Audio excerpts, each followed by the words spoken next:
Alright, what's up guys? This is Blake from GuideToVaping.com and this is Skyler from GuideToVaping.com.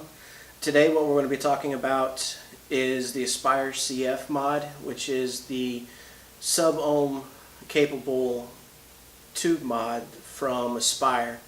The difference between the CF and the CF sub-ohm is that the CF mod has a removable 18650 battery that you have to supply. Mech mod users, not a big deal. We all have 18650s laying around.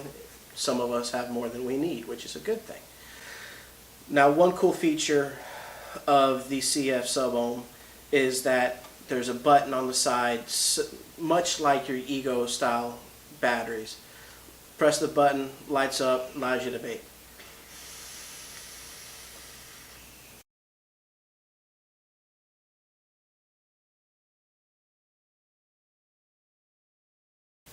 Now, this coil that I have on here now is a 0.28 ohm coil, dual parallel 28 gauge nitrochromes, and it fires just as well as any other mech mod that I have does.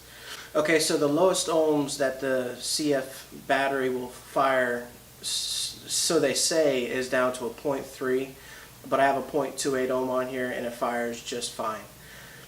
The look of this mod, to me, since I love carbon fiber, which that's what the CF stands for, is carbon fiber, I am absolutely in love with this mod. Now, a lot of people won't like it because it does stand about 2 inches taller, depending on what atomizer you have on here, than a lot of the other mechanical mods that you can get.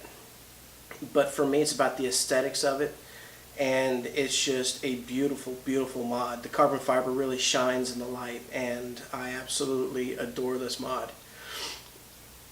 Now, with the 510 connection, which is strange to see on a device that's capable of doing sub-ohm, but it's also good up to a 0.3 ohm coil. It has your regular threading, 510 threading for your atomizers, your K-funds, any tanks. It does have airflow coming through all of the rings for those devices that require the airflow from the bottom of the 510 connection.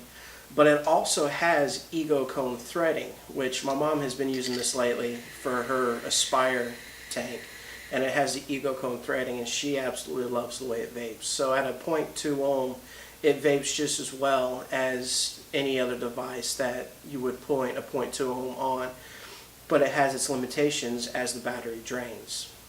The 510 connection, the center pin, is spring loaded, so a lot of the devices that I have put on here, a lot of drippers, tanks, all that I put on here have screwed down flush and just given it that good look.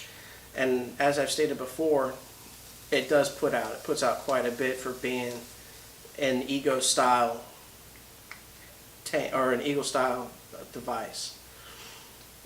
There's really not much you can say about the CF mod that the looks don't tell right off the bat.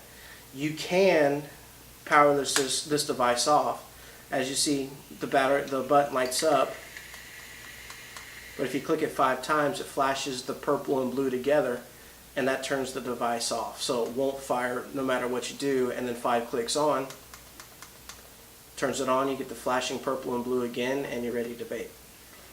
And see, that's the main thing with me, why I don't really like mechanical mods as much, is because just for the fact that a mechanical mod, the button is just aggravating as shit.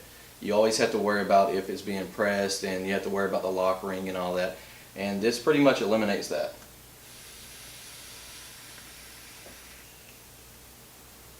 Had to have another vape, sorry.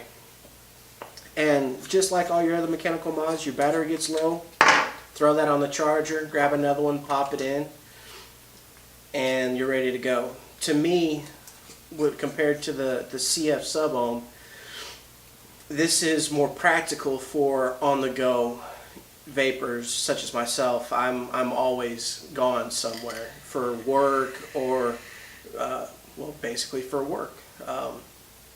I can carry a couple extra spare batteries with me. When this one dies, I swap them out.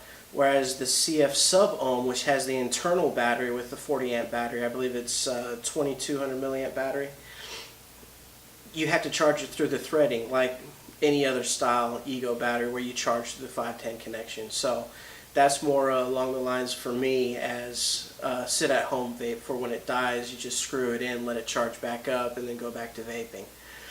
This to me is a very versatile device. Like I said, to some people, the length of it may be a deterrent. To me, at first, well, it's not that much bigger than your smoke. Yeah, it's not actually. To me, it was a deterrent at first because it was rather large in my pocket, and for me, I'm a firefighter. So having something in my pocket that's a little bit big, it's bulky underneath all my gear, I just learned to pull it out of my pocket whenever I have to put my bunker gear on. And it really hasn't been that big of an issue. I've grown to like the size of it. It fits my hand perfectly, and I can fire the button with any range. You know, my pointer finger, my thumb. It's just it's comfortable to hold. It's a tube style mod. I'm partial to tube style mods. So there was one thing that you were telling me, Skyler, and that was that the light on the button doesn't tell you when the battery's getting lower. That is correct. I vaped a battery down to 3.4 volts one time, which is very low in a mech mod. That usually we change them around 3.6 volts because it stops giving us what we want. But I vaped this down to 3.4 volts just to see if it had any indication of a low voltage battery. And I did not notice any indication of it, which that would have been something I would have liked to see, is indication of a low voltage battery. That way, you know, hey, I'm vaping on it. Yeah, my vape quality is changing, but you know, I'm still getting a decent vape off of it so that I don't run my battery too low. I would have liked to see that incorporated in with it, but once again, vaping on mech mods a lot. I generally go based off the vape quality now as to when my battery's going dead, and once it's unsatisfying, I just change the battery and go. Alright guys, that's pretty much it for the Aspire CF mod. If you want to get this device, you can go to vaporauthority.com. So we're signing out. You guys have a good one.